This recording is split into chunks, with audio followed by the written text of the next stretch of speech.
Гърба си канарите имат 24 албума с авторска музика и песни и са отличени с множество награди. По думите на техни верни почитатели, канарите ще останат съкровищницата на българското народно музикално изкуство като неразделна част от бита и душевността на нашия народ. Основател и ръководител на оркестъра е акордеониста Атанас Стоев Канара.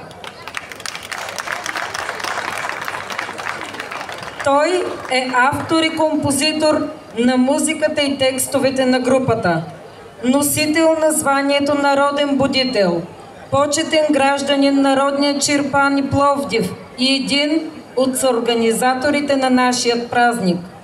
През 2021 година е отличен с международна награда Златен клавиш. През 2023 година Община Първомай удостои с почетен знак на града Атанас Стоев за дългогодишна творческа дейност, обогатяване и разпространение на тракийската народна музика и значим принос в утвърждаването на българската култура и традиции. Атанас Стоев издава своята биографична книга, озаглавена «Моят живот. Пътища и веселие». Тя предлага на читателите увлекателен поглед към богатата кариера и личният път на един от стожерите на българският фолклор. През месец май тази година Атанас Стоев и канарите взеха участие в големият български събор в Германия Нишка от корен 2025, град Мюнстер. Музика за всички е мотото на оркестъра, с което те тръгват за Германия. Специално за българския събор подготвят уникална музикална програма, включваща най-популярните и обичани песни в репертуара им, както и съвсем нови композиции, написани от Атанас Стоев. През месец декември 2024 година ръководителят на оркестър Канарите навърши своят 80 годишен юбилей. Ние, организаторите на празника, Община Първомай и Народно читалище Свети Кирил и Методий 1894 година, не можем да не отдадем необходимите почет и уважение на Атанас Стоев, като един от основателите на празника и ревностен пазител на българският фолклор. Каня на сцената кмета на Община Първомай Николай Митков, Ана Сиракова, председател на Народно читалище Свети Кирил и Методий, господин Стойчо Шапатов и живата легенда на акордеонистите Иван Милев.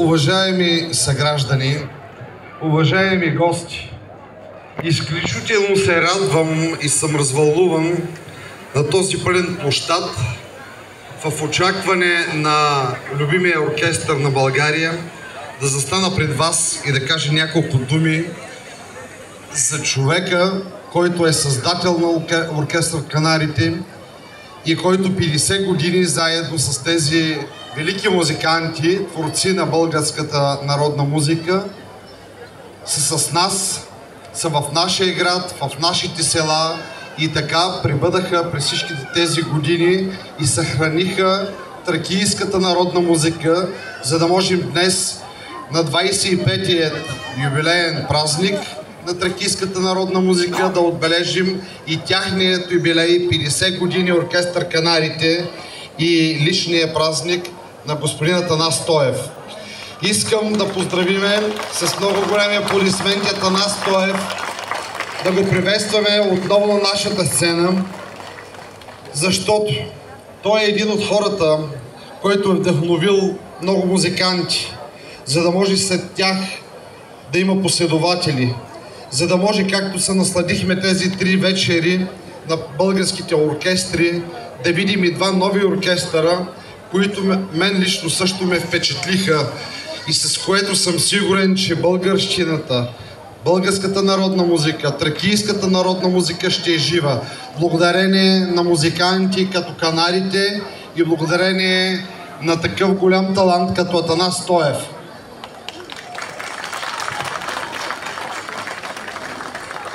За да не бъда многословен, защото има още награди и изненади, всички вие чакате и прекрасните изпълнения на оркестъра, искам да кажа, че по моя инициатива направих предложение, което беше подкрепено от кметовите на Садово Димитър Здравков и на Чирпан Ивайло Крачолов и беше изпратено до президентството за отличаване на Атанас Стоев със знака на президента на Република България Румен Радев, който той ще получи лично от президента в гербовата зала на президентството.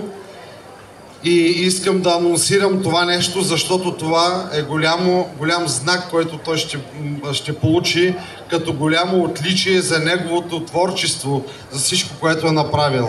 Искам да благодаря от мое име, от името на всички вас, които сте събрани на този площад в очакване на тази прекрасна музика, да пожелая, господин Стоев, бъди все така вдъхновител, будител, човек, българин, който да има силите да вдъхновява младите музиканти, да може ние, българите, съвременните, да чуваме хубавата тракийска народна музика. Бъдете живи и здрави и вие всички музиканти от оркестър Канарите. Давам думата на Ани Сиракова.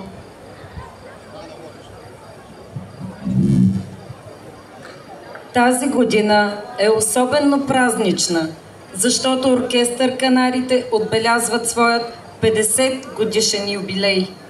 Половин век, посветен на съхранението, развитието и разпространението на българската народна музика по един неповторим начин. Със своя уникален стил, съчетаващ традицията и новаторството, те успяват да превърнат фолклора завладяващо преживяване за всички ни. Със своя... Под вещото ръководство на Атанас Стоев, Канарите са синоним на виртуозност, на емоция и на онази заразителна радост, която само българската народна музика носи. По повод 50 годишният им юбилей, Община Първомай и Образцово народно читалище Свети Кирил и Методий 1894 година удостояват оркестър Канарите за съхраняване и разпространение на българската народна музика и съвременна интерпретация на народните ритми с пластика, символ на празника и диплом, които ще бъдат връчени от Ана Сиракова, председател на читалището.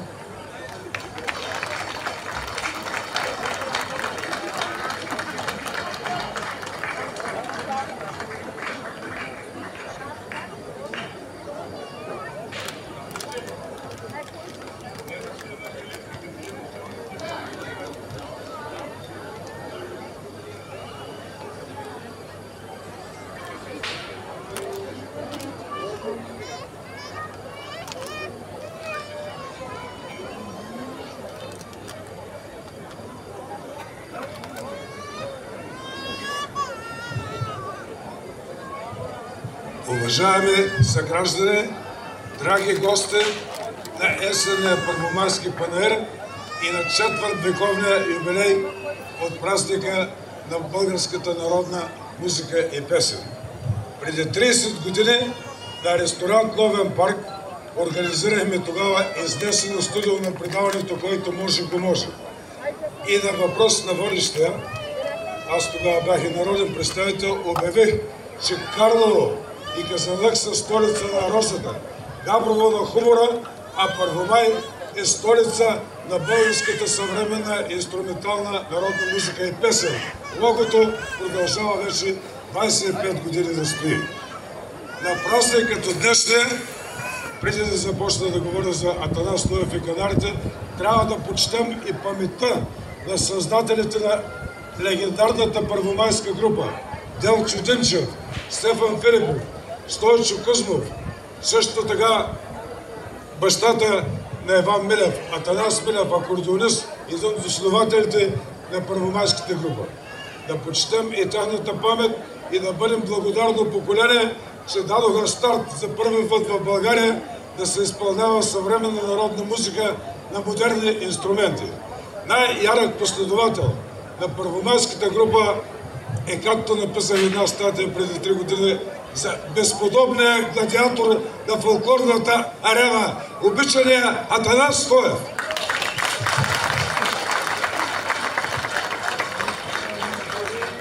Поел пътя от град Първомай и град Чирпан, пристигнал на Божи гроб и Гетсиманската градина, от София Пловдив, в Германия, в Съединените американски щати и във всички континенти на света, Атанас Стоев продължава да разнася славата и непреходността на българския народен дух. Поздравявам Атанас Стоев и неговите верни другари, както той казва, моята чета. Така ли нас? Неговата чета. И искам в заключение да кажа, че Атанас Стоев и канарите ще оставят дълбока бръзда в фолклорната нива на България. Честит юбилей 80 годишен на Атанас и 50 години на легендарната група Канарите. Тъй като ние сме приятели с Наско повече от 50 години, чудих се много какво да му подаря за юбилея. Аз съм бил на всички юбилеи, на абитуриентските балове на синовете, на войнишки изпращания, на сватби и така нататък. И поръчах ето това знаме, което е изработено от най-добрата българска фирма за знамена Бендила, град Първомай. Искам това знаме да му напомня за Първомай и Първомайския край. Защото той, въпреки че му казват Наско черпанлията, но неговата музика е първомайска музика. Музика маришка. И като вечната река Марица тече векове наред през Тракийското поле и никога не се отива. Така и музиката на Атанас Стоев и канарите ще оставят във веки веков в нашата музикална съкровищница. Подарявам това знаме. Нека то не е самарското знаме, но това ще бъде канарското знаме.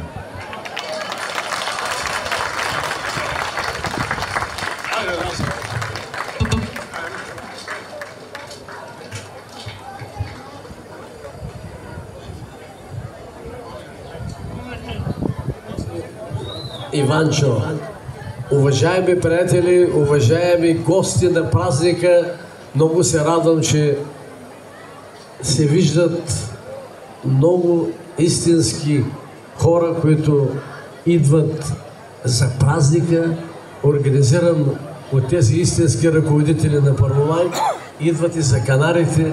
Това нас може да ни радва, а тези големи цифри, които са написани и които се казват 50-80, така както върви работата, нали, може да стигнем и по-нагоре, ако е рекал Господ. Но едното води и другото. Вашата обич, вашата привързаност към тая музика нас ни кара и приятно ни задължава да правим това, което вие усещате във времето.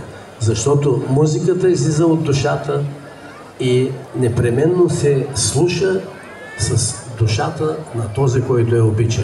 Благодаря ви на всички. Благодаря на първомайци.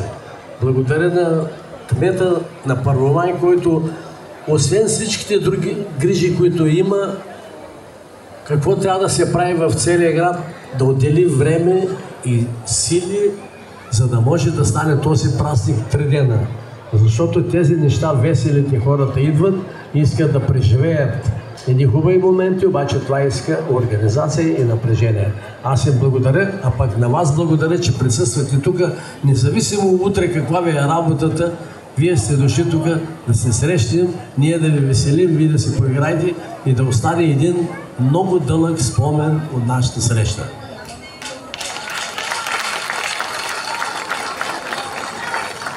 И да ви кажа другото нещо. Нали, всяка една чета, един отряд има знаменосец. Когато дойде ред да се носи това знаме, аз избирам Иван Милев за знаменосец. Защото на негово мяса, той малко от те войводи козлученските така, отива му със знамето да върви напред. И ако дойде ред да направи един клип, знамето ще го носи Иван Милев. Той заслужава, защото хем е първомаец, хем е много голяма сила. Да намери време и път да дойде от Америка специално с уважение за нашия празник на оркестъра и за моя юбилей. Аз се прекланям пред уважението му и любовта му към мен и оркестъра. Благодаря ти, Иване.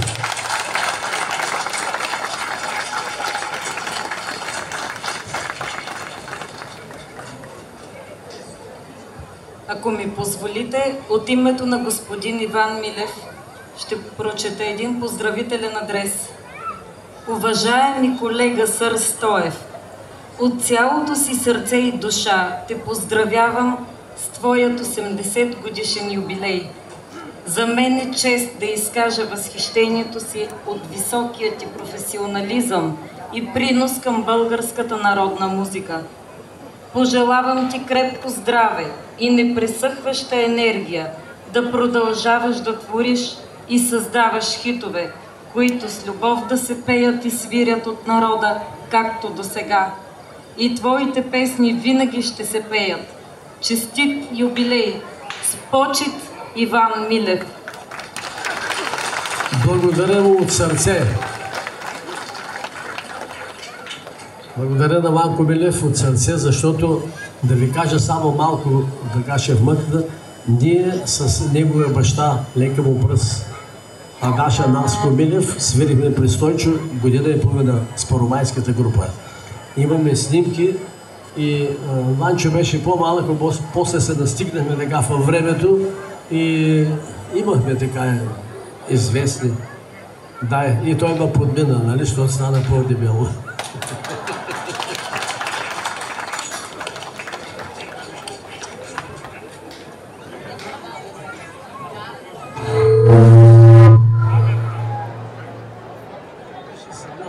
Беше сигнал, че започва, може би, заред.